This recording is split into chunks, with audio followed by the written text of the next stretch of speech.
But me and this bike have got history before then, and it also has a secret that I think may really impact your buying decision. In this video, I'm going to be reviewing NordicTrack's S24 bike. Let's get cracking. So let's start with the history of this bike, and this video isn't going to be like other videos you've watched on this bike. In the bigger picture, there's Icon Fitness, and they own several brands, such as the Weeder brand, where they're iFIT enabled, and that's the iFIT software. Currently in its 2.0 iteration, this is amazing software, and I'm going to show you this in a moment. The good thing about this is you can have things like a Proform treadmill, if that's what you wanted, and a NordicTrack bike. Because they're under the same umbrella, they all use the iFIT software. One subscription covers them all. And that's the reason why I say I've got history with this bike, because before becoming the S24 NordicTrack bike, this bike was Proform's flagship bike, the C22 Pro. A bike which I described as being a good bike with a great tablet. However, there have been some significant improvements to this bike since then. So let's start with the touch points, because these are really important. Now the handlebars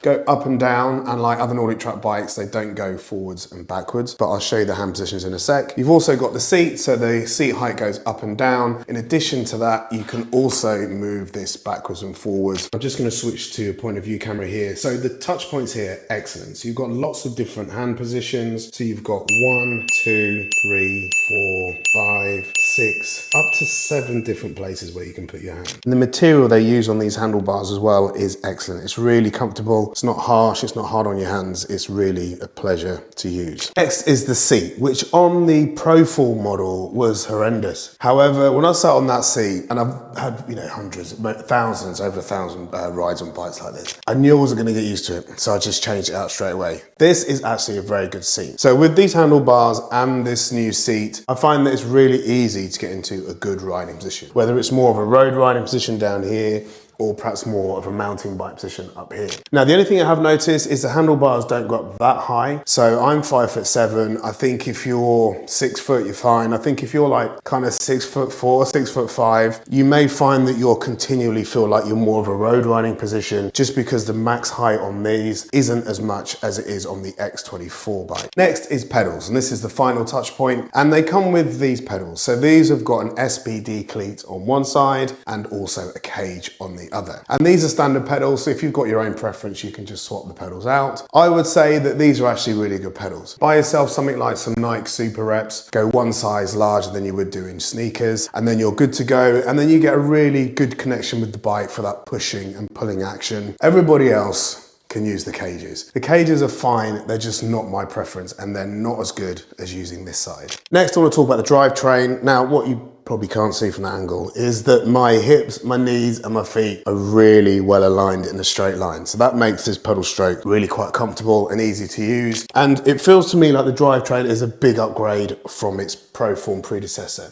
So if I hit mid resistance, I can feel that coming on. I would describe this as like riding up a medium hill, even at 14. If I take it all the way to 24, so this is full resistance, and I'm probably gonna need to come out. I can't sustain this for very long. And if I come out of the saddle and really start pushing down on these pedals, then it's smooth all the way around. So sometimes when you've got a magnetic resistance bike, when you're pushing down hard on the pedals, you can just feel like you're almost stamping down on them because it hasn't got the resistance to kind of stop your full body weight. Not with this, it's really, really smooth. To the point where I actually find the resistance and the drivetrain on this bike to be excellent. If you watch my videos, you'll know I'm a fan of NordicTrack equipment, and if you're thinking about buying this bike or any other piece of equipment from them, I'll put a link in the description and also the pinned comment. If you use that link to go to their website, that takes you to the best price there, and it also helps support the channel, which is greatly appreciated. So let me show you around this tablet, because this is a huge upgrade. In addition to that, you've also got a fan now on this machine, and with the fan, you've got a choice of speeds. So you've got 1, 2, 3 or auto. My favorite is auto. Put it in auto, set and forget, and the harder you pedal, the harder this fan will blow. It's a really good feature. Within the tablet here, you can see how smooth it is. I mean, this is the best tablet I've ever used on this machine. I'm going to talk more about this tablet in a second. So you've got different types of ride here, truly excellent. I quite like the mountain bike rides and also some of these, like the group rides as well. You've got challenges. You've also got things that are featured now. So this is a running workout, so I'm not entirely sure why it's on the bike. It's there.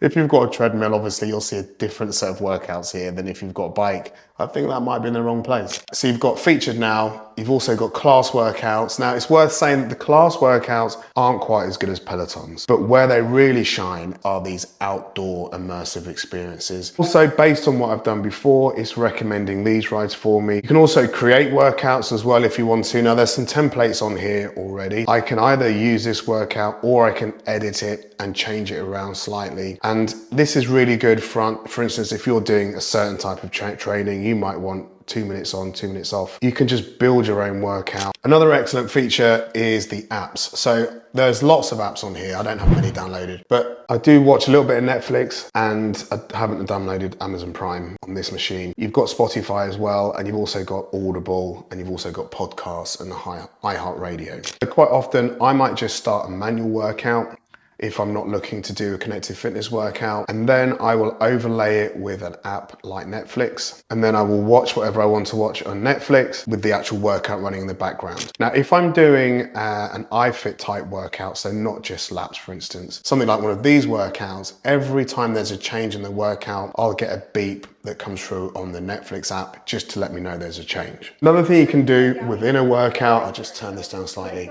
is you've got different volumes. So this is the trainer volume. I can turn it up or down. You've got music stations by Feed FM, and you can actually adjust the volume of those as well. But what I quite like to do is replace the Feed FM with something like Spotify or a podcast. And because there's two soundtracks, you've got the trainer soundtrack and you've also got the app soundtrack, you can adjust the volume of your Spotify and also the trainer just to get them in perfect sync. At the start of this video, I said to you that this bike has a secret, and that's the tablet, and it's the best tablet I've used on any connected fitness device. The tablet here is the same tablet which is on the more expensive X24 bike. They share the same tablet. If I come over here to the treadmill, this is the 2450 treadmill. This treadmill is typically 50% more expensive than the S24 bike. It has the same tablet. If you were to go into NordicTrack's website, links in description, and look at their most expensive treadmill, the most expensive thing they sell, which is the X24 incline treadmill, that has the same 24-inch tablet as this bike and is typically more than twice the price. So when it comes to the value of the price of this bike compared to the technology you're getting on it, this is an exceptional value proposition.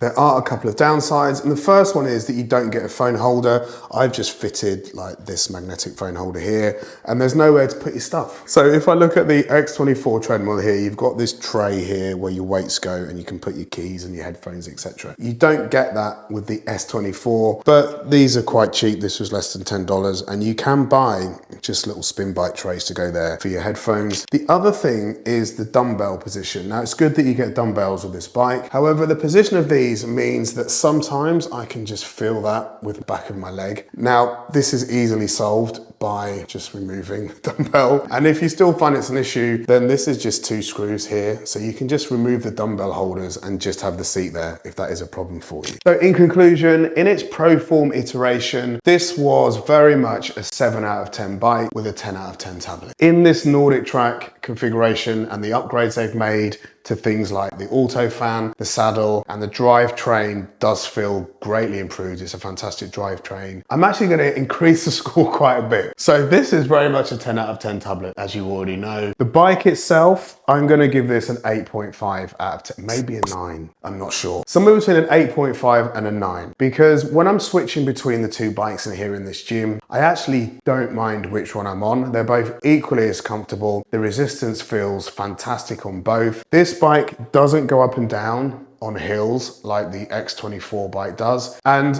as much as I do really like that feature, because when you go up a hill, it gets harder to pedal. When you go down a hill, it gets easier to pedal. It's not on this bike. I don't miss it kind of as much as I thought I would. So if you kind of not that bothered about that feature, then this makes this a fantastic choice for you. And if you want to see what I think about this bike here, the X24, then just click on this video I've put down here for my full review of this bike. I'm going to be filming a comparison video as well for the two of these bikes, and that video when it's done will be right down here. Whichever video you watch here will link into the other one that you haven't watched. Until next time, see you soon.